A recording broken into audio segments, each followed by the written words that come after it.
예, 오늘은 11월 26일 수요 예배로 하나님께 예배를 드립니다. 기분에 휘둘리지 않는 평안은 어디에서부터 오는가라는 제목으로 말씀을 나누겠습니다. 트렌드 코리아 2026. 항상 11월 말쯤 되면 이제 트렌드 코리아라는 책이 계속 이렇게 나오고 있는데 2026년도 책에 보니까 이번에 이제 하나의 한 트렌드가 뭐냐면 필코노미라고 하는 트렌드가 있습니다.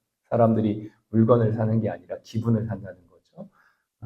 기분을 파는 겁니다. 옛날에는 이 물건을 쓰면 오래 갑니다.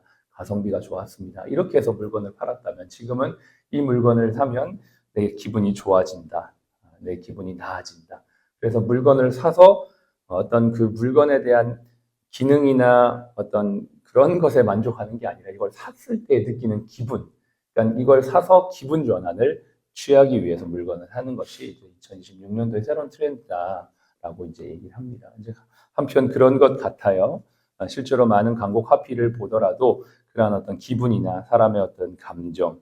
그래서 뭐 예전에는 이 물건은 오래 갑니다. 뭐 이런 카피를 썼다면 이 제품은 당신의 하루를 반짝이게 합니다.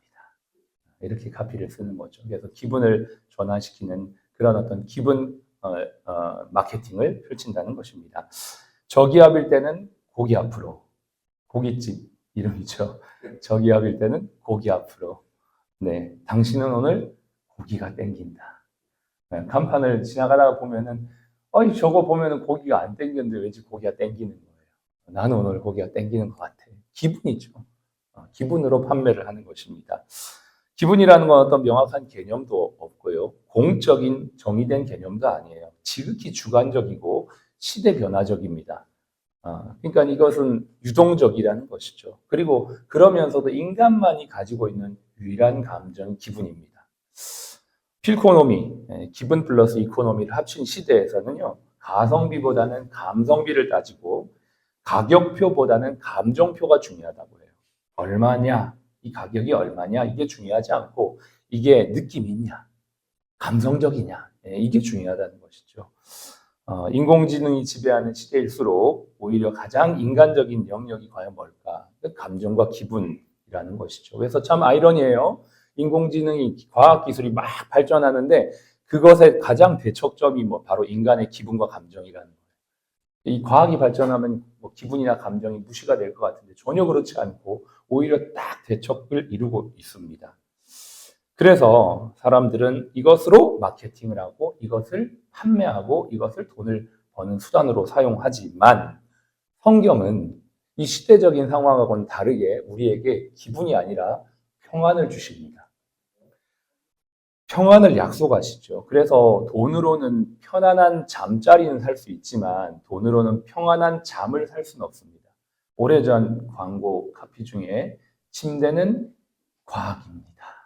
그래서 그 침대 돈 비싸게 주고 사면 편안한 잠자리 제공한다는 거잖아요. 그 과학으로 그걸 만들어내겠다는 거잖아요. 근데 그 과학이 발전되어진 침대, 기술이 혼재되어 있는 그 침대를 잔다고 해서 평안한 잠을 우리가 제공받지 않는다는 것이죠. 그러니까 이것은 사람의 기술이나 어떤 인공지능이 주는 것이 아니라 혹은 마케팅이 주는 것이 아니라 본질적으로 누가 주시냐? 하나님이 주신다라고 성경이 약속하고 있습니다.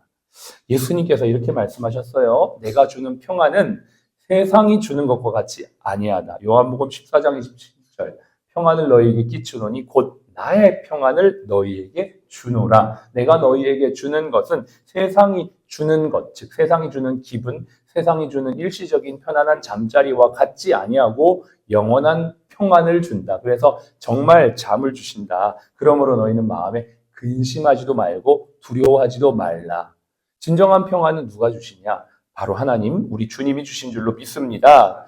평안은 상황이나 기분에 좌우되지 않습니다. 하나님이 주시는 것은요.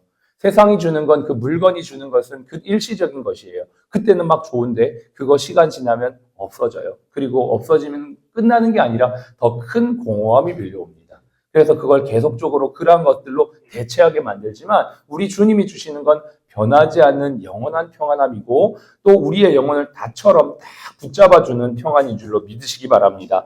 우리가 오늘도 찬양을 했습니다.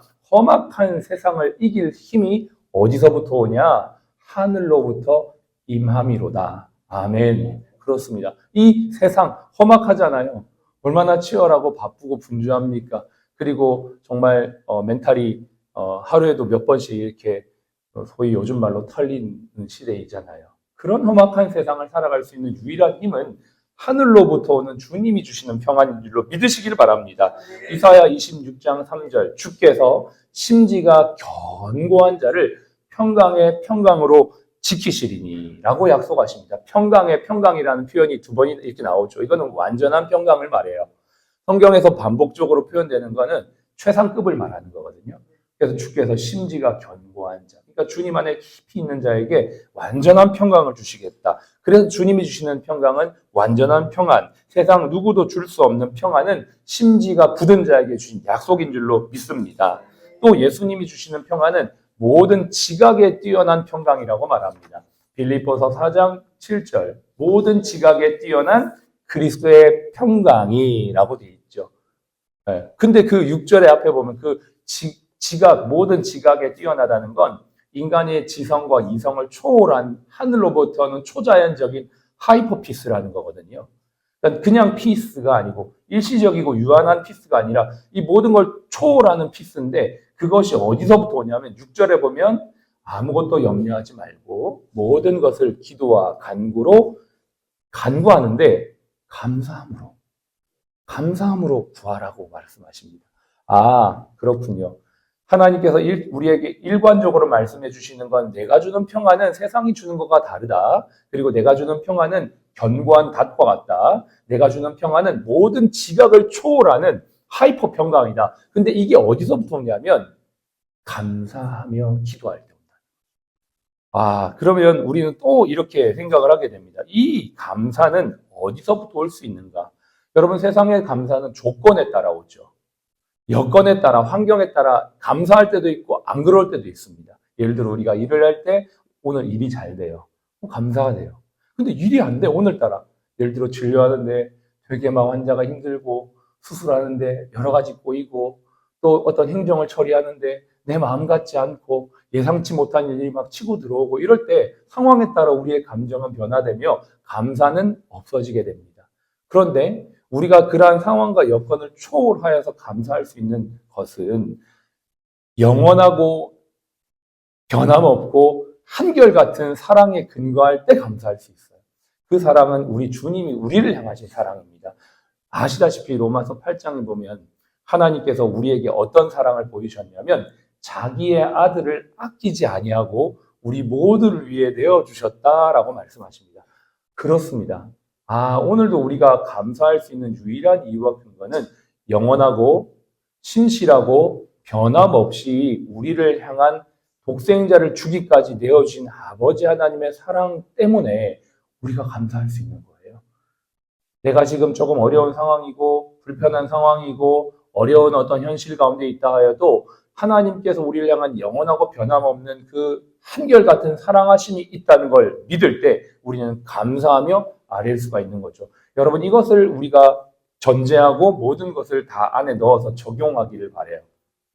감사함으로 아뢰일 수 있는 힘, 하나님께서 자기 아들을 아끼지 아니하시고 우리 모두를 위해 내어주실 만큼 우리를 사랑하신다는 그 사랑 안에 내가 믿음 안에 있을 때 오늘도 감사할 수가 있는 것입니다. 우리의 삶에 어떠한 일들이 일어날지라도 우리는 이 감사 안에 있을 때 오늘도 주님이 주시는 평안을 누리게 될 줄로 믿습니다. 오늘 본문 15절을 한번 보겠습니다. 그리스도의 평강이 너희 마음을 주장하게 하라. 세상의 기분이나 감정에 휘둘리지 말고 그리스도의 평강이 너희 마음을 주장하게 하라. 그 주장하기 위한 평강으로 우리가 부르심을 받았다. 무슨 말입니까? 우리는 평강을 누리고 평강을 이루는 자로 부르심을 받았다는 것입니다. 여러분, 우리는 오늘도 주님의 평강을 내가 누려야 됩니다. 내가 평강이 넘쳐야지 내가 함께하는 사람들에게 이 평강이 흘러갑니다. 우리가 이 부르심을 받았다는 걸 기억하십시오. 우리가 오늘도 그냥 나는 열심히 일을 하는 사람 맞죠. 그런데 우리가 오늘 성경의 말씀에 근거하여 보면 우리는 평강을 위해 부르심을 받았어요. 내가 있는 그 자리가 평안이 흘러가야 됩니다. 내가 만나는 환자들에게 평안이 흘러가야 되고 내가 함께 일하는 동료들에게 평안이 흘러가야 되는 것이죠. 그것이 느껴지는 것이죠. 사람들에게 흘러가는 것이죠. 그러므로 말미암아 우리가 평강을 이루는 공동체로 부르셨다는 것, 그 부르심을 이루어 가라라고 15절이 말하고 있는 것입니다. 저와 여러분들이 이것을 기억하면 15절 뒤에 보니까 너희는 또한 감사하는 자가 되라. 여기에도 감사라는 것이 나옵니다. 그런데 이 감사가 어떻게 이루어질 수 있는가? 16절, 17절에 보면 말씀, 기도, 찬양, 그리고 17절에는 무슨 일을 하든지 말에나 일에나 주 예수의 이름으로 하고 그를 힘없고 감사하라. 구체적인 내용이 나오거든요. 16, 17절에 뭡니까? 말씀, 기도, 찬양. 이 구조, 이 세 개의 요소를 하나의 구조로 담는 게 예배입니다. 무슨 말이냐면 우리가 감사할 수 있는 컨디션과 조건을 만들어 놓는 것이 우리가 계속 평안을 누릴 수 있는 이유가 되는 것입니다. 예배를 계속하는 것, 예배를 지속하는 것, 이것이 우리에게 궁극적인 감사를 주고 궁극적인 평강을 준다는 겁니다.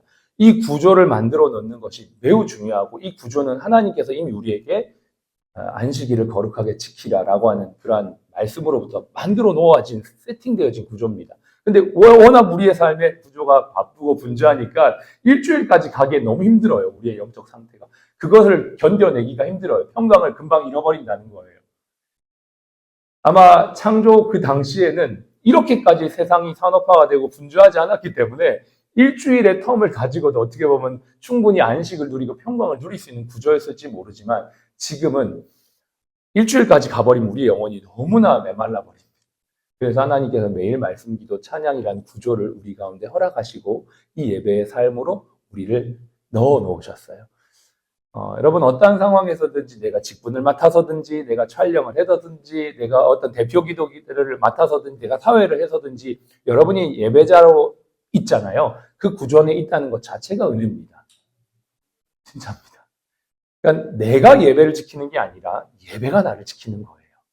그 구조가 나를 지키는 거고 그 구조가 우리 병원을 지키는 거고 그 구조가 우리의 병원을 평안하게 하는 것이고 우리의 부르심을 기억하게 해서 내가 평안을 위해 부름받는 자이구나라는 것으로 다시 한번 힘을 얻게 하는 것이죠. 그러니까 세상을 이길 힘이 어디부터? 하늘로부터 온다는 것. 근데 그걸 조금 더 쉬운 말로 표현하면 구조 안에 이루어질 때 가능하다는 것입니다. 이거 되게 중요한 것이죠. 그래서 우리가 결론적으로 강조를 하는 건 예배 오세요, 예배 드리세요 이렇게 결론을 강조하지만 이 결론을 강조하는 모든 과정에는 이러한 원리들이 숨겨져 있다는 것입니다.